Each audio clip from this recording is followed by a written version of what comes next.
Chào mừng mọi người đã quay trở lại với kênh Đá Cảnh Trung Kiên.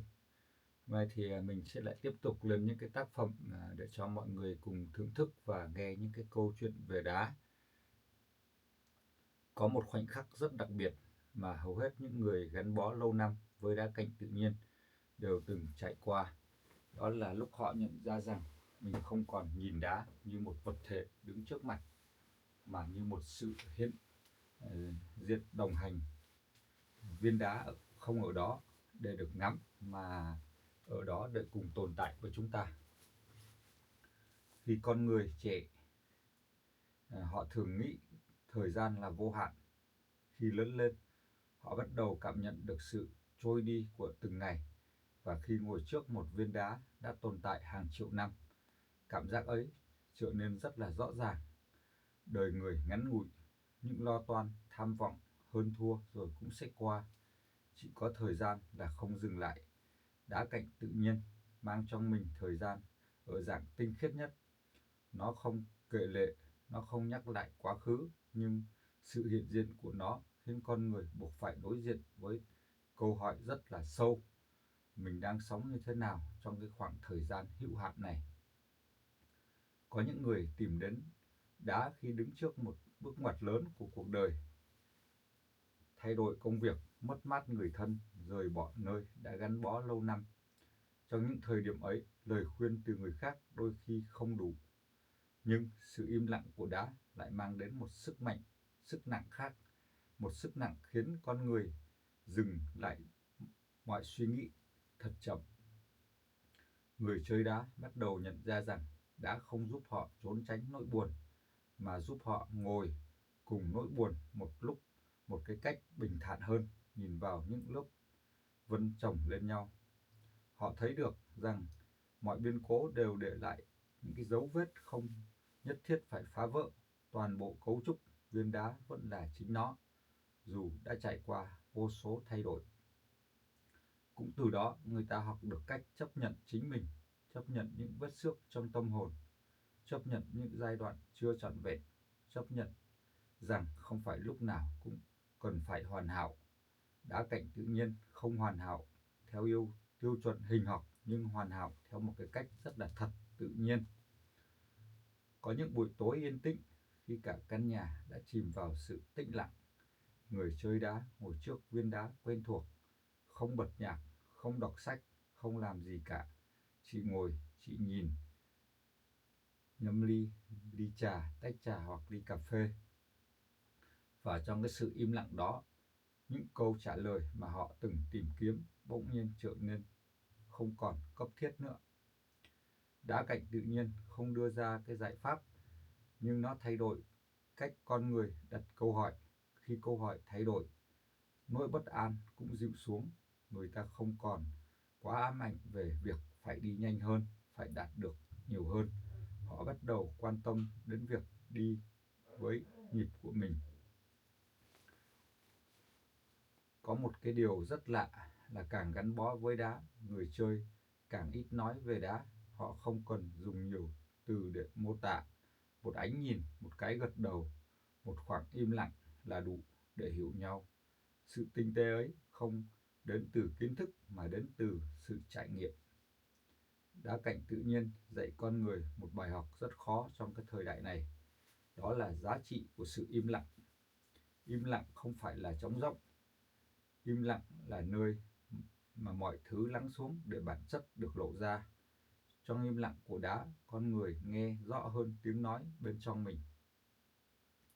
Có những người sau nhiều năm chơi đá mới nhận ra rằng viên đá đầu tiên họ giữ lại vẫn là viên đá quan trọng nhất, không phải vì nó đẹp hơn những viên đá khác, mà vì nó đánh dấu một cái thời điểm bắt đầu hoặc cách nhìn thế giới chậm lại. Viên đá ấy trở thành một mốc khởi đầu, một cái điểm để quay về. Khi cuộc sống trở nên quá nhiều lựa chọn, đá cảnh tự nhiên nhắc con người nhớ rằng không phải lựa chọn nào cũng cần phải tối ưu. Có những lựa chọn không cần phù hợp.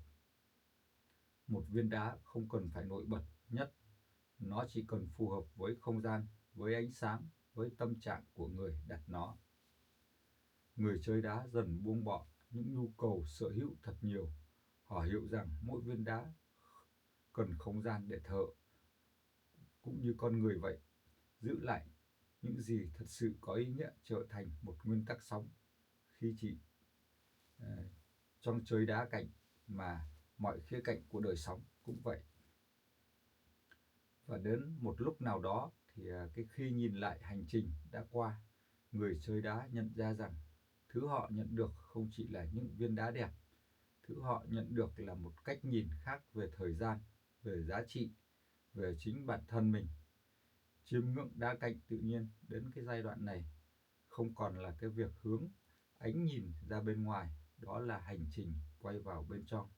Một hành trình không ồn ào, không phô trương, nhưng rất thật và rất sâu lắng.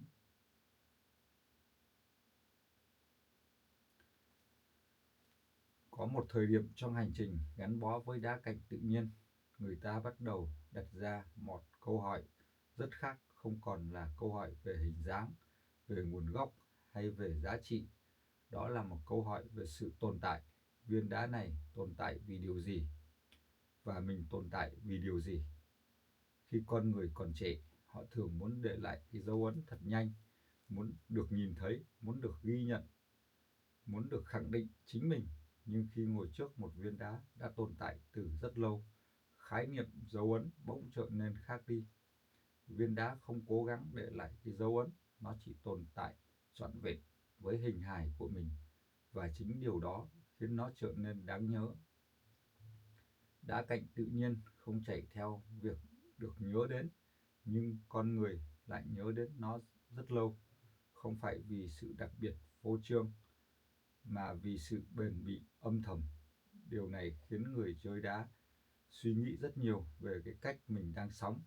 Có phải mọi giá trị đều cần được phải rèn luyện để thể hiện ra bên ngoài, hay có những giá trị chỉ cần tồn tại đúng với bản chất là đã đủ?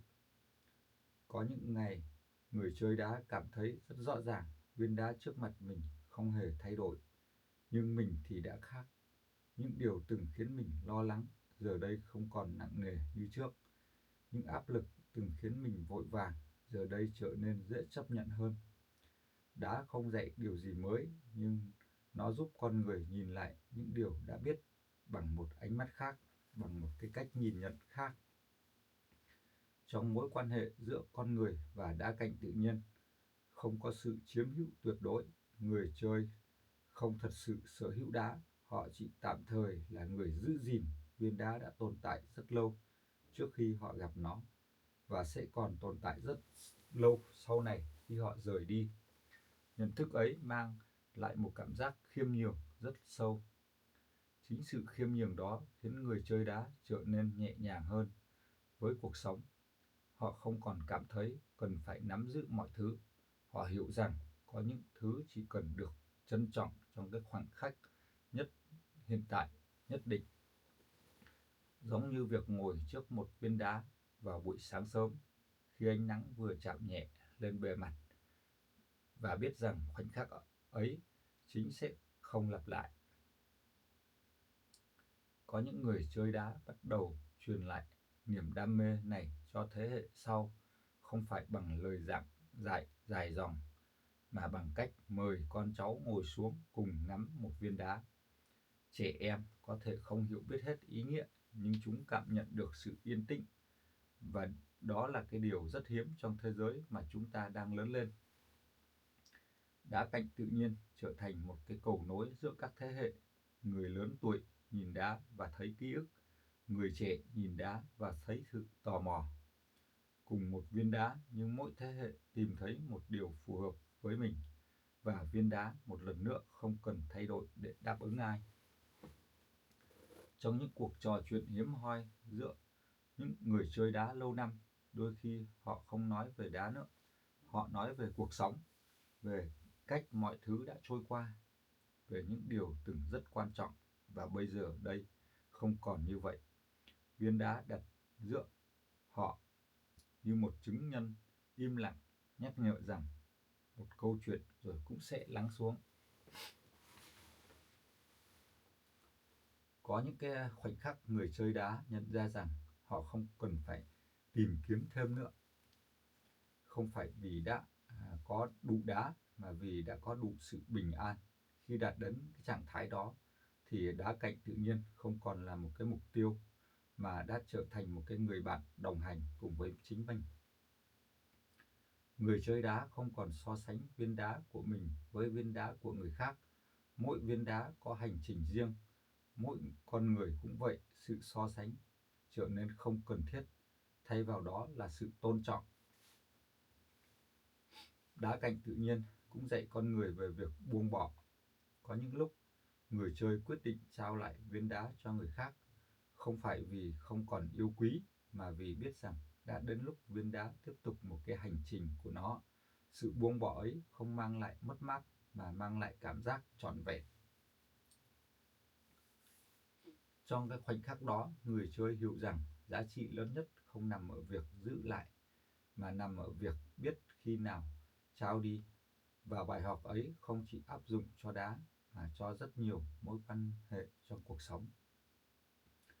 Chiêm ngưỡng đá cạnh tự nhiên đến một cái giai đoạn này trở thành một cái cách nhìn đời, nhìn mọi thứ với sự kiên nhẫn, nhìn con người với sự cảm thông, nhìn chính mình với cái sự chân thành.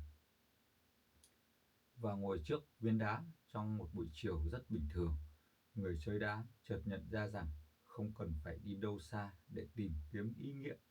Ý nghĩa ở ngay đây, trong cái sự im lặng, trong sự hiện diện, trong vẻ đẹp không do con người tạo ra. Khi con người sống đủ lâu bên cạnh đá cạnh tự nhiên, họ bắt đầu cảm nhận rõ một cái điều rất là giản dị nhưng cũng rất là sâu. Đó là mọi thứ rồi cũng sẽ qua, nhưng cách ta hiện diện trong từng khoảnh khắc mới là cái điều ở lại. Viên đá đứng trước mặt không nói lên điều gì bằng lời, nhưng cái sự tồn tại bền bỉ của nó khiến con người tự rút ra cái câu trả lời. Có những ngày người chơi đá không còn chủ động ngắm đá nữa, họ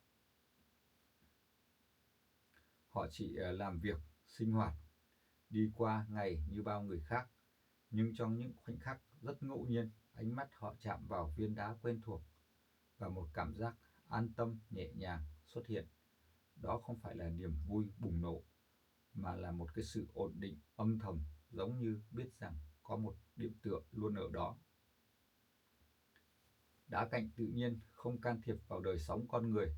Nó không thay đổi quyết định, không hướng dẫn hành động, nhưng nó thay đổi trạng thái, và cái trạng thái ấy ảnh hưởng rất nhiều đến cách con người phản ứng trước những cái điều xảy ra. Khi tâm chú ý đủ lắng, mọi việc đều trở nên rõ ràng hơn. Có những người sau nhiều năm chơi đá mới nhận ra rằng họ đã học được cách im lặng đúng lúc, không phải im lặng vì sợ hãi hay né tránh, mà là im lặng để quan sát. Giống như đá, không phản ứng vội vàng trước cái tác động, mà để thời gian tự làm phần việc của nó. Nhịp sống hiện đại, con người thường cảm thấy mình phải liên tục hành động để không bỏ lỡ lại cái phía sau. Nhưng khi ngồi trước một viên đá đã tồn tại qua bao biến động của trái đất, khái niệm bị bỏ lại phía sau trở nên không còn ý nghĩa. Viên đá không chảy, nhưng nó không hề bị lạc mất. Đá cạnh tự nhiên gợi cho con người một suy nghĩ rất khác về thành công. Thành công không nhất thiết phải là đạt được nhiều thứ trong cái thời gian ngắn. Đôi khi thành công là cái khả năng giữ được bản chất của mình qua thời gian dài. Giống như viên đá giữ được hình hài của nó dù đã trải qua vô số thay đổi. Có những người từng rất đam mê sưu tầm, từng tìm kiếm những viên đá hiếm, từng đi xa để gặp những hình dáng đặc biệt.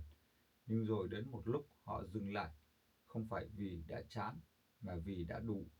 Họ đủ để hiểu rằng cái giá trị không nằm ở cái số lượng, mà là nằm ở chiều sâu của sự gắn bó.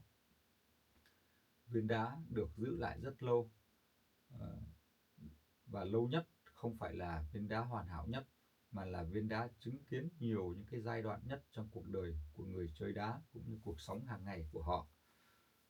Nó ở đó khi nhìn họ còn bận rộn và vội vã. Nó ở đó khi họ bắt đầu chậm lại. và nó tiếp tục ở đó khi họ học được cái cách sống nhẹ nhàng hơn. Đá cạnh tự nhiên không thay đổi theo tâm trạng con người, nhưng nó phản chiếu tâm trạng ấy rất trung thực. Khi lòng người xao động, viên đá trở nên nặng nề. Khi lòng người yên ổn, viên đá trở nên nhẹ nhàng. Sự thay đổi không đến từ đá, mà đến từ cách con người nhìn.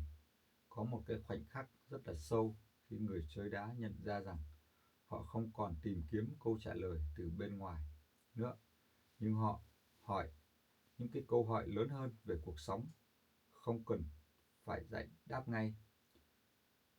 Việc có thể ngồi yên cùng những cái câu hỏi ấy đã là một câu trả lời. Đá cạnh tự nhiên không khuyến khích con người rút lui khỏi thế giới. Ngược lại, nó giúp con người bước ra thế giới với một nội lực vững vàng hơn. Khi đã quen với cái sự tĩnh lặng, con người không còn bị cuốn theo những biến động nhỏ. Có những buổi ánh sáng rất bình thường, ánh sáng chiếu qua cửa sổ, chạm vào bề mặt đá, tạo ra những bóng đổ nhẹ nhàng. Người chơi đá nhìn cảnh ấy và nhận ra rằng không cần cái điều gì đặc biệt để cảm thấy cái cuộc sống có ý nghĩa. Chỉ cần có mặt trọn vẹn trong cái khoảnh khắc đó là đủ. Đá cạnh tự nhiên không yêu cầu cái sự chú ý liên tục, nó không mất đi giá trị khi bị lãng quên trong một cái thời gian, và chính điều đó khiến con người cảm thấy được tự do. Tự do không phải lúc nào cũng phải chăm sóc, phải duy trì, phải gìn giữ bằng nỗ lực, phải căng thẳng, có những áp lực trong cuộc sống, có những giá trị tồn tại rất là tự nhiên. Trong sâu thẳm, người chơi đá hiểu rằng mình không thể học được những bài học này từ sách vở hay lời giảng. Chỉ khi cuộc sống đủ lâu bên cạnh sự im lặng của đá, những điều ấy mới dần ngấm vào tâm trí. Chiêm ngưỡng đá cạnh tự nhiên ở cái giai đoạn này không còn là một hành động có chủ đích, nó trở thành một phần của nhịp sống. Một nhịp sống không vội vàng, không ồn ào, nhưng đủ sâu để con người cảm thấy mình đang sống thật.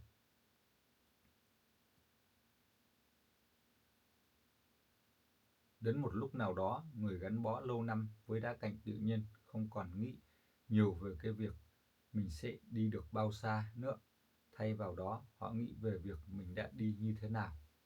Viên đá trước mặt trở thành một thước đo rất khác, không đo tốc độ, không đo thành tích, mà đo độ chân thật của từng bước đi. Khi con người đối diện với sự hữu hạn của đời mình, họ thường tìm kiếm những điều có thể vượt qua thời gian. Có người tìm trong công việc, có người tìm trong danh tiếng, có người tìm trong con cái, và có người rất lặng lẽ tìm thấy một viên đá cạnh tự nhiên, không phải vì viên đá bất tử, mà vì nó nhắc con người rằng có những giá trị không cần phải gắn tên để tồn tại. Đá cạnh tự nhiên không mang theo cái câu chuyện của con người, nhưng con người lại gửi vào đó rất là nhiều ký ức, nhiều kỷ niệm. Mỗi một viên đá được đặt trong nhà qua nhiều năm, chứng kiến những thay đổi rất nhỏ, tiếng cười của trẻ con, sự trầm lắng của người lớn tuổi, những buổi sáng vội vàng của chúng ta, những người trung niên đang phải làm việc rất cật lực hàng ngày. Những buổi tối yên tĩnh, viên đá không ghi nhớ nhưng nó hiện diện. Chính sự hiện diện bền bỉ ấy khiến con người suy nghĩ về việc mình sẽ để lại điều gì khi không còn ở đây nữa.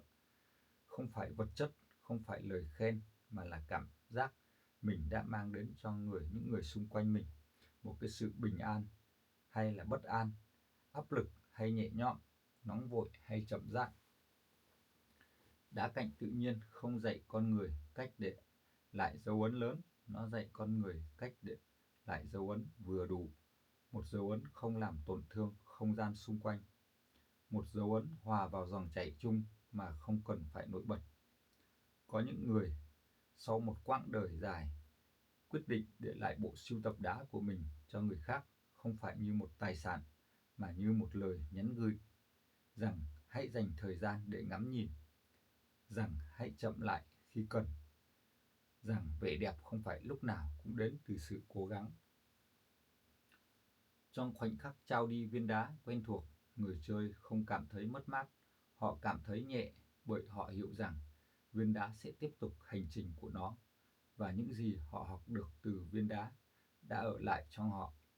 Đá cạnh tự nhiên không thuộc về riêng ai, nó đi qua tay rất nhiều người, qua rất nhiều thế hệ, mỗi người giữ nó trong một cái giai đoạn nhất định của thời gian. Ý nghĩ ấy khiến con người bớt bám víu, bớt sợ hãi trước cái sự thay đổi, bớt lo lắng về việc phải giữ lại mọi thứ. Có những cái buổi chiều rất muộn, ánh sáng yếu dần, người chơi đá nhìn viên đá trong bóng tối mờ và nhận ra rằng ngay cả khi không nhìn rõ, sự hiện diện của nó vẫn có ý nghĩa, cũng giống như con người không phải lúc nào cũng cần được nhìn thấy rõ ràng, có giá trị. Khi con người bắt đầu chấp nhận sự vô thường, họ không còn chống lại nó nữa, họ sống hòa thuận hơn với sự thay đổi. Đá cạnh tự nhiên bằng sự tồn tại rất dài của mình, cho con người thấy rằng vô thường không phải là mất mát, mà là một phần của chuyển động lớn hơn. Có những người từng rất sợ thời gian trôi đi, nhưng khi ngồi trước đá, họ bắt đầu nhìn thời gian bằng một ánh mắt khác. Không còn là kẻ lấy đi, mà là người tạo hình. Thời gian không phá hủy viên đá, nó tạo ra viên đá như hiện tại. Và nếu thời gian có thể tạo ra vẻ đẹp từ đá, thì nó cũng có thể tạo ra chiều sâu từ con người. Miễn là con người cho phép mình được thay đổi một cách tự nhiên, không cưỡng ép, không vội vàng. Chiêm ngưỡng đá cạnh tự nhiên ở cái giai đoạn này trở thành một cái sự chuẩn bị rất là nhẹ nhàng cho việc buông bỏ. Không phải buông bỏ cuộc sống, mà là buông bỏ sự bám chấp, buông bỏ nhu cầu phải kiểm soát mọi thứ, buông bỏ nỗi sợ không để lại dấu ấn. Người chơi đá nhận ra rằng chỉ cần sống trọn vẹn trong từng khoảnh khắc, dấu ấn đã tự hình thành rồi, giống như một cái viên đá, không cần cố gắng để trở nên đẹp, nó chỉ cần tồn tại đúng với cái hành trình của nó. Khi mọi câu hỏi đã dần lắng xuống, khi những mong cầu không còn quá thôi thúc, người chơi đá cạnh tự nhiên bước vào một cái trạng thái rất đặc biệt. Trạng thái của sự đầy đủ, sự thầm lặng, không phải vì có tất cả, mà vì không còn cảm thấy thiếu. Viên đá trước mặt vẫn như vậy, không thay đổi hình dáng, không thay đổi màu sắc. Nhưng ánh nhìn của con người đã khác. Ánh nhìn ấy không còn tìm kiếm điều gì thêm nữa, nó chỉ ở lại, và trong cái việc ở lại ấy, một cái sự bình an rất thật đã xuất hiện. Có những buổi chiều rất muộn, khi ánh sáng dần tắt, viên đá trở nên mờ đi trong không gian, không còn đường vân rõ ràng, không còn một cái hình khối nổi bật, chỉ còn một cái sự hiện diện rất là nhẹ. Và chính lúc đó, người chơi đá hiểu rằng giá trị của viên đá không phụ thuộc vào việc nó có được nhìn thấy rõ hay không. Giá trị nằm ở việc nó đã ở đó đủ lâu, đủ bền và đủ thật. Con người cũng vậy, không phải lúc nào cũng cần được nhìn thấy rõ ràng để có cái giá trị. Có những đóng góp âm thầm, có những người hiện diện không ồn ào. Nhưng chính những cái điều ấy mới tạo nên một cái nền tảng vững chắc cho cái cuộc sống tiếp diễn. Đá cạnh tự nhiên không khép lại cái câu chuyện bằng một thông điệp lớn. Nó không đưa ra một cái kết luận, nó chỉ dừng lại ở sự hiện diện. Và chính cái sự không kết luận ấy mở ra một cái không gian rất rộng cho người xem tự cảm nhận. Khi video của mình cũng đã gần đến cái hồi kết, thì những cái hình ảnh viên đá vẫn nằm yên ở đó trong cái khung hình. Người xem có thể không nhớ hết từng lời đã nghe, nhưng cảm giác chậm lại, cảm giác lắng xuống, cảm giác được ở yên trong một cái khoảnh khắc rất dài sẽ ở lại. Đó là cái điều mà đá cạnh tự nhiên mang đến, không phải là sự kích thích mạnh, không phải là cảm xúc bùng nổ, mà là một cái dư âm kéo dài rất lâu sau khi mọi thứ đã kết thúc. Nếu có một điều duy nhất mà đá cạnh tự nhiên muốn nhắc con người nhớ, thì đó là thế hệ này, vẻ đẹp không nhất thiết phải được tạo ra. Có những vẻ đẹp đã tồn tại sẵn, chỉ cần được nhìn thấy, và để nhìn thấy được chúng thì con người không cần phải đi nhanh hơn mà cần phải đi chậm lại. Cũng như chúng ta, như ngày xưa mình đi lên rừng, vào trong các bản, những các cái cô gái thiếu nữ, có những cô gái người ta đâu có cái thời ngày xưa làm gì mà đã được thẩm mỹ viện, làm gì đã ra đời, chưa có, mà trong bản, trong dân tộc thì cũng không có cái gì cả. Đấy là những cái bó hoa đồng nội mà người ta trông vẫn rất là đẹp, rất xinh. Đấy là những cái vẻ đẹp tự nhiên, không cần phải qua thẩm mỹ viện, không phải dùng dao kéo.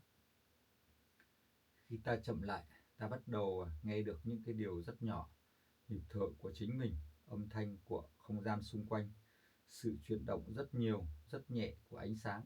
Trong những cái điều nhỏ ấy, cuộc sống trở nên rõ ràng hơn, sâu sắc hơn. Viên đá cạnh tự nhiên không cần được gọi tên, nó không cần danh xưng, nó không cần sự công nhận, nhưng nó ở đó như một minh chứng rằng có những giá trị tồn tại vượt xa ngoài sự can thiệp của con người. Không cần phải dùng đến dao kéo. Mà khi con người học được cái cách trân trọng những cái giá trị như vậy, họ cũng học được cách trân trọng chính mình, trân trọng người khác và trân trọng thời gian mình đang có. Chiêm ngưỡng đá cạnh tự nhiên đến tận cái giây phút cuối này không còn là việc nhìn thấy một cái viên đá, đó là việc nhìn lại cách mình đã sống, đang sống và sẽ sống như thế nào. Không cần thay đổi đột ngột, không cần hứa hẹn cái điều gì lớn lao, chỉ cần giữ lại cái sự tĩnh lặng vừa đủ để mỗi ngày trôi qua không bị lãng phí. Và rồi khi khung hình khép lại, khi viên đá vẫn nằm yên trong im lặng, người xem có thể rời đi, nhưng nếu họ mang theo được một nhịp thở chậm hơn, một ánh nhìn dịu hơn và một cái khoảng lặng trong lòng, thì viên đá ấy hoàn thành một cái vai trò của mình. Bởi vẻ đẹp không do con người tạo ra, không cần phải được giữ lại, nó chỉ cần được cảm nhận ra, và một khi đã được nhận ra, nó sẽ ở lại rất là lâu trong chúng ta, không phải trong tay mà trong cái cảm nhận. Xin chào, tạm biệt và hẹn gặp lại mọi người ở video sau.